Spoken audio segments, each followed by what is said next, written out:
Hello guys, कैसे हैं आप सब लोग। तो आई होप आप सब अच्छे हैं। आज मैं आपको पढ़ाने वाली हूँ UP DElEd second semester subject SST, जिसमें हम सिर्फ हिस्ट्री कंप्लीट कर रहे थे। देखिए गाइस, हमने फर्स्ट और सेकंड यूनिट कंप्लीट कर ली है। आज हम बात करेंगे थर्ड यूनिट की। तो स्टार्ट करते हैं थर्ड यूनिट।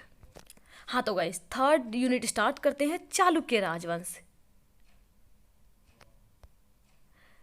यह दक्षिण भारत को एक व्यापक अर्थ में लिया जाए तो इसका तात्पर्य उस संपूर्ण क्षेत्र से है जो नर्मदा नदी के दक्षिण में है और पूर्व में बंगाल की खाड़ी तथा पश्चिम में आधा अरब सागर से घिरा हुआ है। प्राचीन काल में यह प्रदेश दक्षिण पथ के नाम से जाना जाता था। देखिए गाइस, आ सकता है इसमें क्वेश्चन कि प्रदेश किस प्राचीन काल में यह चालुक्य राजवंश किस नाम से जाना जाता था। तो यह है प्रदेश दक्षिण पंथ के नाम से जाना जाता था। दक्षिण भारत में राज्य करने वाले प्रमुख वंश चालुक्य, चोल, राष्ट्रकूट एवं पल्लव वंश। तो बात करते हैं चालुक्य वंश। चालुक्य ने दक्षिण भारत में कई वर्षों तक शासन किया। चालुक्यों की 3 शाखाएं थी। नंबर 1 कल्याणी के चालुक्य, नंबर 2 वातापी के चालुक्य, नंबर 3 वेगी के चालुक्य। तो बात करते हैं गाइस कल्याणी के चालुक्य। जिन चालुक्य वंशी शासकों ने हैदराबाद स्थित कल्याणपुर राजधानी बनाई, वे कल्याणी के चालुक्य के नाम से प्रसिद्ध हुए। तैलप प्रथम, तैलप द्वितीय, सत्याश्रम, विक्रमादित्य, जयसिंह, सोमेश्वर प्रथम, सोमेश्वर द्वितीय, विक्रमादित्य षष्ठम, सोमेश्वर तृतीय और तेलम तृतीय आदि इस वंश के प्रमुख शासक थे। ये चालुक्य शासक कला प्रेमी थे। उन्होंने चिकने काले पत्थर से बहुतायात भवन बनवाए। लकुंडी का काशी विश्वेश्वर मंदिर घरवट जिले में तथा महादेवी का मंदिर इत्तंगी में कला के सुंदर उदाहरण है। विक्रमादित्य षष्ठम इस वंश का सर्वाधिक प्रतापी राजा था। विजेता होने के साथ ही कविता विद्वानों का संरक्षण एवं आश्रयदाता था। प्रसिद्ध कवि बिल्हण इन्हीं के दरबार में थे, जिन्होंने विक्रमाचरित्र नामक के ग्रंथ की रचना कर विक्रमादित्य षष्ठम की कीर्ति के चारों ओर फैलाया। इन्हीं के समय में विज्ञानेश्वर ने हिंदू कानून की प्रसिद्ध पुस्तक मिताक्षरा की रचना की थी। इस वंश का अंतिम शासक तैलप तृतीय था। हाँ तो गाइस, बात करते हैं सेकंड की, वातापी के चालुक्य। जिन चालुक्य शासकों ने बीजपुर स्थित वातापी को अपनी राजधानी बनाया, वे वातापी के चालुक्य कहलाए। गाइस, क्वेश्चन आ सकता है कि वातापी के चालुक्य क्या कहलाते हैं। तो इसमें आंसर यही है, इस वंश वातापी के चालुक्य कहलाए। इस वंश की स्थायी स्थापना जयसिंह नामक शासक ने की थी। गाइस, ये भी क्वेश्चन आ सकता है कि इसके संस्थापन कौन थे। रणराज पुलकेशिन प्रथम, कीर्तिवर्मन पुलकेशिन द्वितीय, विक्रमादित्य, विजयादित्य आदि इस वंश के प्रमुख शासक थे। वातापी का मंगलेश मंदिर, मैगुती का शिव मंदिर और ऐहोले का विष्णु मंदिर इन शासकों की कला के सर्वोत्कृष्ट उदाहरण हैं। रवि कीर्ति जैन चालुक्यों का दरबारी कवि था। हाँ तो गाइज, पुलकेशिन द्वितीय इस वंश का सर्वाधिक शक्तिशाली शासक था। इसने अपने साम्राज्य की सीमाओं को विस्तार किया एवं प्रतिबल्लभ सत्याश्रम की उपाधि धारण की। उत्तरी भारत के सम्राट हर्षवर्धन को नर्मदा नदी के किनारे पराजित किया। पुलकेशिन द्वितीय के अयोग्य उत्तराधिकारियों का लाभ उठाकर राष्ट्रकूटों ने इस राजवंश का अंत कर देगी।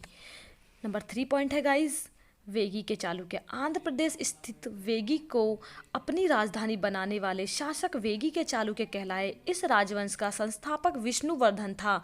जयसिंह प्रथम, इंद्रवर्धन, विष्णुवर्धन द्वितीय, मंगी युवराज जयसिंह द्वितीय, कोकिल विष्णुवर्धन तृतीय आदि इस वंश के प्रमुख शासक थे। इस वंश का सर्वाधिक शक्तिशाली विजयादित्य था। शासक बनते ही इसने पल्लवों को पराजित कर नेल्यूर नगर पर तथा नोलम राज्य के राजा गांगी को परास्त कर उस पर भी अपना अधिकार कर लिया। तो गाइज ये तीनों पॉइंट कंप्लीट हो गए। तो हम नेक्स्ट टॉपिक पर चलते हैं। राष्ट्रकूट वंश। चालुक्य के पतन के बाद 8वीं शताब्दी के अंत में राष्ट्रकूट नरेश दंती दुर्ग ने अपनी स्वतंत्रता सत्ता स्थापित की एवं मालखड़े को अपनी राजधानी बनाया। कृष्ण प्रथम, ध्रुवधारा वर्ष, गोविंद द्वितीय, गोविंद तृतीय तथा धर्वर्ष प्रथम आदि इस वंश के प्रमुख शासक थे। गोविंद तृतीय, जो इस वंश का एक प्रमुख शासक था, ने दक्षिण भारत में मंगो, चोलो, पांडवों तथा केरलों को बुरी तरह पराजित किया। कृष्ण तृतीय इस वंश का अंतिम महान शासक था। लगभग 10वीं शताब्दी में चालुक्य राजा तेलय द्वितीय ने राष्ट्रकूटों के राजा पर अधिकार कर लिया। तो गाइज नेक्स्ट टॉपिक चलते हैं, राष्ट्रकूटों कालीन संस्कृति। गाइज इंपॉर्टेंट टॉपिक है, हिस्ट्री का हर टॉपिक इंपॉर्टेंट है, इसलिए मैंने सिर्फ आपको मेन पॉइंट प्रोवाइड की हैं। राष्ट्रकूटों के समय में साहित्य की अपार उन्नति थी।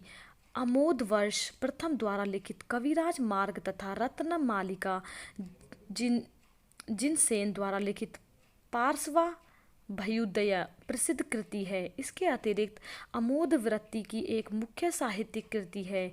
जिनसेना, शाक्त्यायन, वीरचार्य, पोन्ना पाम्पा, रन्ना आदि इस काल के प्रसिद्ध लेखक, कवि एवं दार्शनिक थे। कन्हेरी का बौद्ध विहार इस काल का शिक्षा एवं विद्या का प्रसिद्ध केंद्र था। कला के क्षेत्र में कृष्ण प्रथम के समय में निर्मित एलोरा का कैलाश मंदिर स्थापत्य कला का सर्वोत्कृष्ट उदाहरण है। राष्ट्रकूटों के समय में दक्षिण में पौराणिक हिंदू धर्म उन्नति पर था, यज्ञों का प्रचलन था। उस टाइम पे गाइस यज्ञों का प्रचलन था। तो गाइज नेक्स्ट टॉपिक है पल्लव वंश। गाइज थर्ड टॉपिक का हर टॉपिक बहुत ही इंपॉर्टेंट है, मैंने कुछ बड़ा करके आप लोगों को नहीं प्रोवाइड किया है, सिर्फ मेरे अपने नोट्स जो डाइट के नोट्स हैं मैं सिर्फ वही प्रोवाइड करती हूँ। कृष्ण नदी के दक्षिणी भाग पर पल्लवों का अधिकार था। कांची पल्लवों की राजधानी थी। बप्पा देव इस वंश का संस्थापक एवं प्रथम शासक था।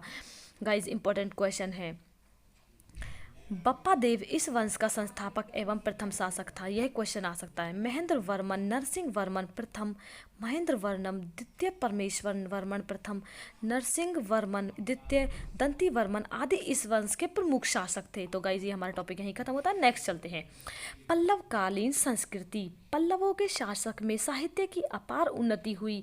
इन शासकों ने तमिल भाषा के स्थान पर संस्कृत भाषा को प्रोत्साहन किया। तो गाइज ये क्वेश्चन आ सकता है कि पल्लवकालीन में किस भाषा को हटाकर किस भाषा को लिया गया। तो गाइज इसमें है तमिल भाषा को स्थान पर संस्कृत भाषा का। पल्लवों की राजधानी कांची साहित्य का प्रमुख केंद्र थी। कवि भारवी, दंडिन, मात्रदत्त आदि साहित्य सम्राट थे। महेंद्र वर्मन द्वारा रचित भत्ता विलास प्रहरण पल्लवकालीन साहित्य की अनुपम कृतियों में से एक है। इस काल में वेद अध्ययन तथा संस्कृत भाषा की शिक्षा का अधिकार प्रचार हुआ।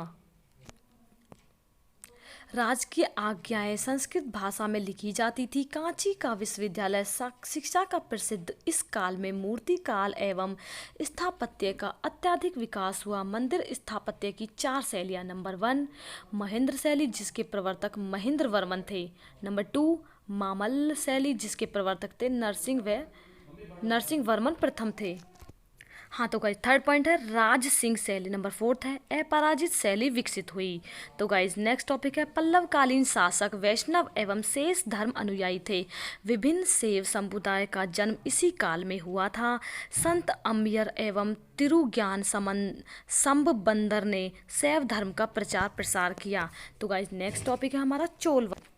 हाँ, तो गाइज नेक्स्ट टॉपिक है चोल वंश। 9वीं शताब्दी के उत्तरार्ध में पल्लवों की शक्ति क्षीण हो जाने पर चोल वंश का पुनः उदय हुआ।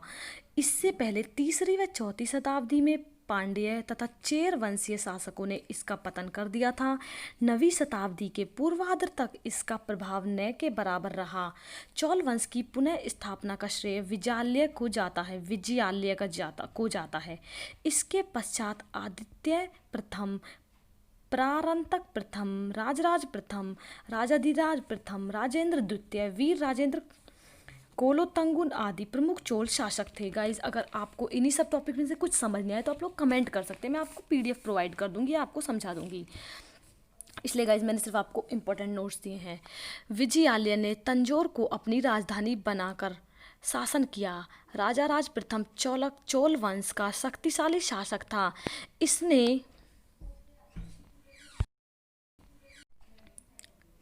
इसने मैसूर के गंगों, मदुरा के पांडवों तथा वैगी के चालुक्यों को पराजित कर साम्राज्य विस्तार किया। इसने तंजौर में शिव का एक विशाल मंदिर निर्मित कराया जो कालांतर में राजेश्वर के नाम से प्रसिद्ध हुआ। चोल साम्राज्य का सर्वाधिक विस्तार राजेंद्र प्रथम के काल में हुआ। इन्होंने पांड्य तथा के केरल राजाओं का परास्त किया तथा अपनी राजधानी गंगोकोंड चोलपुरम में एक विशाल मंदिर तथा एक राजप्रसाद का निर्माण कराया। इस वंश के अंतिम शासक राजेंद्र तृतीय को पांड्य शासकों ने पराजित कर चोल वंश का अंत कर दिया। गाइस बहुत इंपॉर्टेंट टॉपिक्स ही डिस्कस किए जा रहे हैं, फालतू का कुछ नहीं दे रही हूँ इसलिए। तो हमारा नेक्स्ट है चोलकालीन संस्कृति। चोल राजाओं के काल में साहित्य की अपार उन्नति हुई। जीवक चिंतामणि, शूलमणि, गुप्तपीर्ण, कुंडलकेशी, कल्लमदम, रसोलियम, दंडी मंगलारम आदि इस काल की मुख्य साहित्यिक कृति थी। जैन पंडित तिरकंदेश्वर देवर, तोलामोकित लेखक, जगन्नाम गोंदर, कंबन, कलंदर कवि आदि इस काल के महान विद्वान थे। इस काल में मंदिर शिक्षा के केंद्र में थी। कला के क्षेत्र में अपूर्ण उन्नति हुई। तंजौर का राजा राजेश्वर मंदिर, ब्रह्मदेशम का तिरुपालीश्वरम मंदिर के ऐरावतेश्वर मंदिर आदि इस काल की कला के सुंदर उदाहरण हैं। चोलकालीन शासक शैव धर्म के अनुयायी थे। शैव मत के अलावा वैष्णव, बौद्ध एवं जैन संप्रदाय भी अस्तित्व था। तो गाइस नेक्स्ट टॉपिक हमारा चोल प्रशासन। चोल प्रशासन में डिस्कस करते हैं। चोलों के शासन की व्यवस्था राजतंत्रात्मक थी। राजा स्वयं शासन का प्रधान होता था। शासन की सुविधा के लिए संपूर्ण राज्य कई मंडलों में विभक्त रहता था। प्रत्येक मंडल में शासक के लिए प्रांत पाती नियुक्ति किया जाता था। तो गाइस ये हमारे यहीं खत्म होता है। नेक्स्ट है चोलों के पास स्थल सेना एवं जाल सेना को समुचित व्यवस्था थी। चोल शासकों ने सिंचाई के लिए बहुत से कुएं तथा तालाब खुदवाए तथा नदियों में बांध बंधवाए थे। यातायात सुविधा के लिए बड़ी बड़ी सड़कों का निर्माण किया। Thank you guys for watching my video. Please like, share and subscribe my channel.